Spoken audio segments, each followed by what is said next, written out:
Right now, it's time to welcome our first guest, Chris Hogan. He's a best-selling author and a mortgage and investing specialist. Chris, thanks for joining us once again right here on The Income Generation. Well, thank you. It is an honor to be back with you. So I know I consider you to be, and many others consider you to be, a financial thought leader. So tell us, how did that come about? Well, I think when you've lived enough and made enough mistakes, you begin to kind of learn the right way and the wrong way about going about things. And I'm naturally a coach at heart, so I want to teach people to avoid some of the mistakes that I've made so they can make progress faster than me. So the desire behind my process as being a thought leader is to educate and give people empowerment.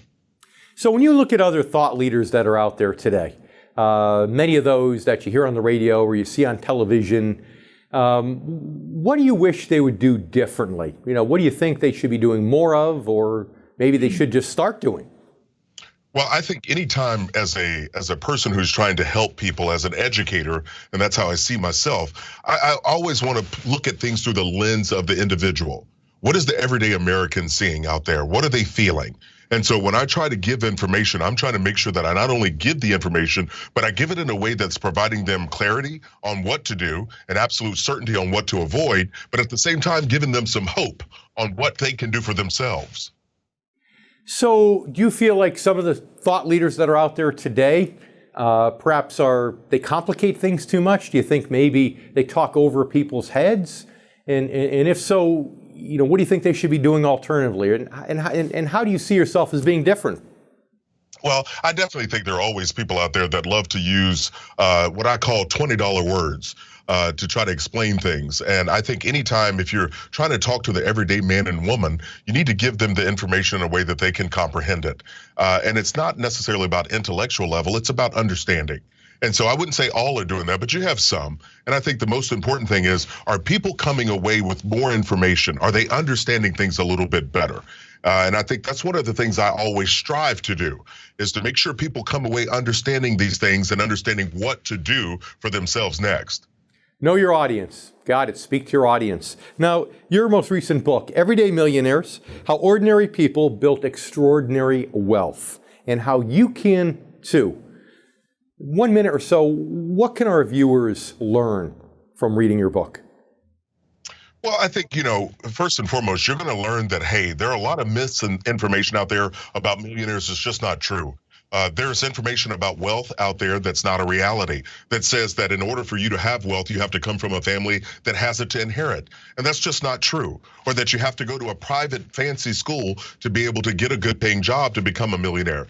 That's not true. And so the reality is that we all have the ability inside of us to work a plan and a process to be able to build wealth over time. Okay.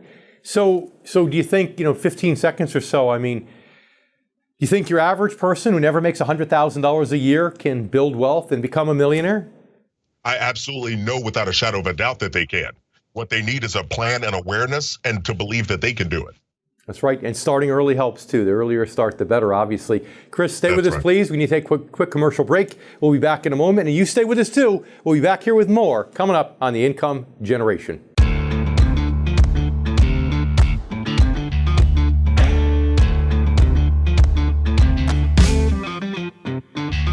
Now it's time to welcome back Chris Hogan, best-selling author and mortgage and investing specialist.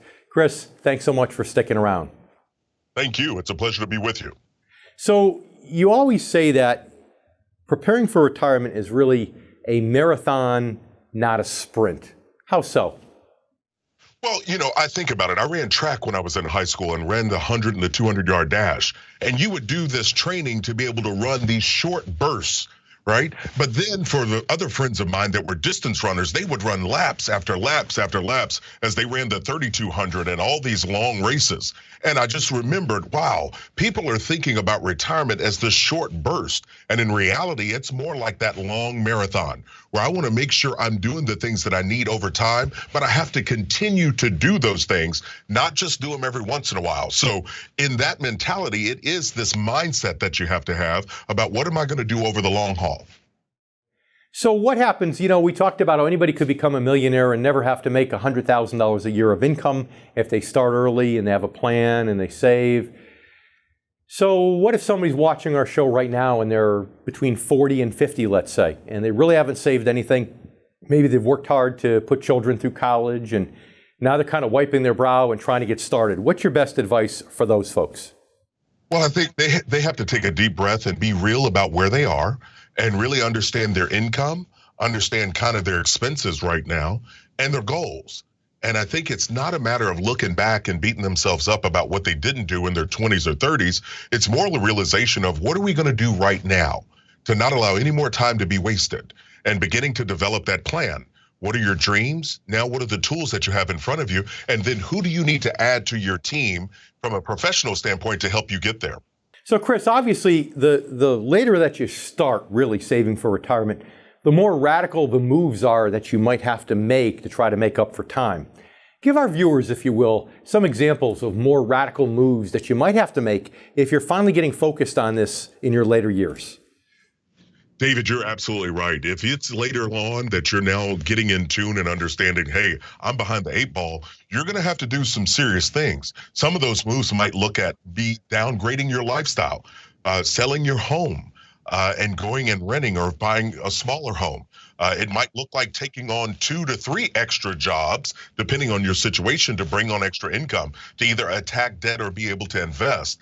But I would still say to those people, even if it's later in life, you can look back and realize, I wish I would have done it sooner, but I don't want you to beat yourself up. The worst thing we could do right now is waste any more time.